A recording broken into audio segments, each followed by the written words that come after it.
I'm Roman Rodriguez, and we are on chapter 8 of physics for grade 9 and 10, work, power, energy. And in this lesson, I'll be covering up two topics: interconversion of kinetic and potential energy, and the law of conservation of energy.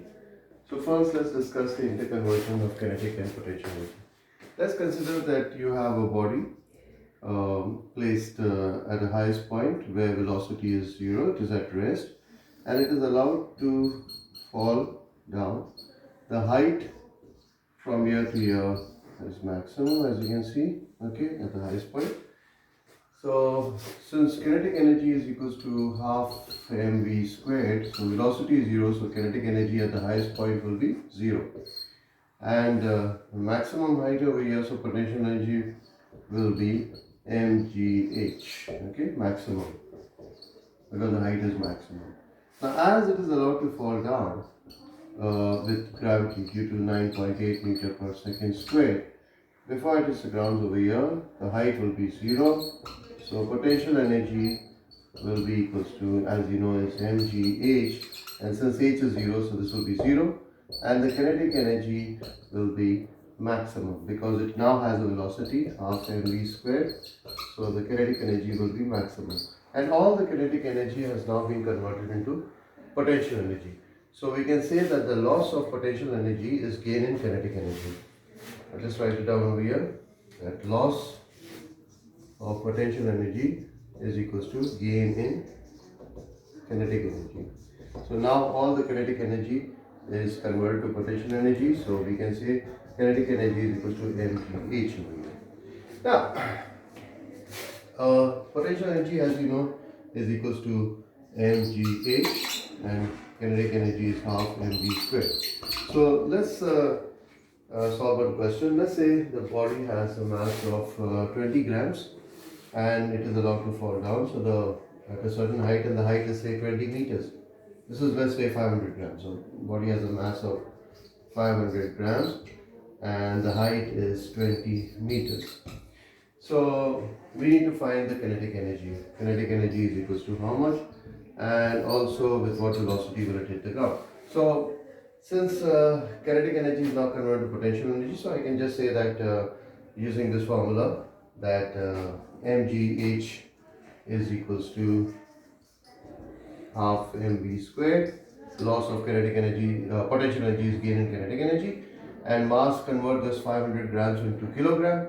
So let's convert over here 500 grams. 1 kilogram is 1000 grams.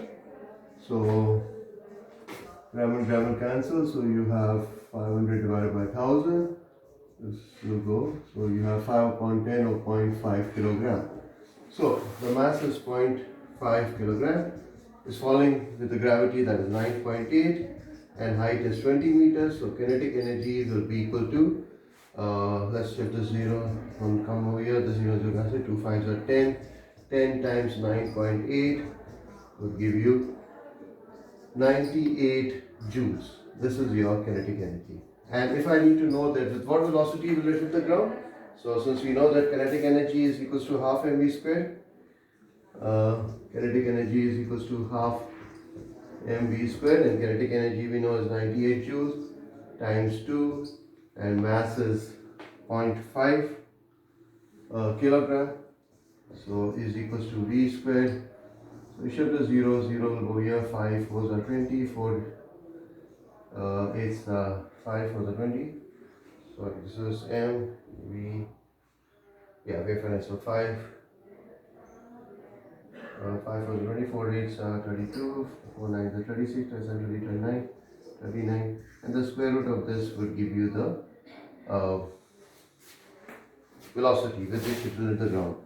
We take the square root of 392, whatever the answer is, meter per second will be the velocity. Now, let's go to the next topic. This is about interconversion of kinetic energy and potential energy. So as it is coming down, it is coming down, the kinetic energy is now converted to potential energy, and as you can see, the kinetic energy will be equal to its potential energy. Loss of potential energy is equal to gain in kinetic energy. Because when it is coming down, the height decreases, potential energy also decreases, and kinetic energy will increase because now it is coming down with the velocity. Okay, conversion of energy. Now, as you know that energy can neither be created nor destroyed, but it can convert from one form to another. Like for example, as the total amount of energy remains same, okay, it does not change, it remains constant. Like for example, if I go and switch on this light of the switch, so my mechanical energy is converted to electrical energy, and what happens, the electricity allows these lights to come out. So electrical energy is converted to light energy, and after some time it gives out heat, so light energy converted to heat. So mechanical converting into electrical, electrical converting into light, and light converting into heat energy. So you can see that there are various forms of energy and they can be converted, but the total amount of energy remains the same. Take for example, like you have about 1,000 joules of energy, which is the input, okay, electrical energy. It enters into a television set, okay. So now it gives out, you can say, different forms of energy. It gives out light because you can see, so giving out light energy. Then it is also, you can hear sound, so sound energy also, and it is also giving out heat, okay. So all these things, so you can say the electrical energy is now converted to light, sound and heat energy. So this is 1,000 joules, so you can say it gives out light of say about maybe 800 joules, okay. And then this sound gives out say about 150 joules, and this will give 50. So when I add all this, okay, I will get 5, 5, 10, 8, 9, 10. I'll get 1,000 joules. So you can see that the amount of energy remains the same, okay. Whatever the total amount of energy was over here when entering into television and giving out different form of energy. So you can see that the energy, if this is electrical energy which is going into the television set, it is converting into sound, light and heat. But the total amount of energy remains the same. Total amount of energy always remains the same. So energy cannot be created nor destroyed, but can convert from one form to another.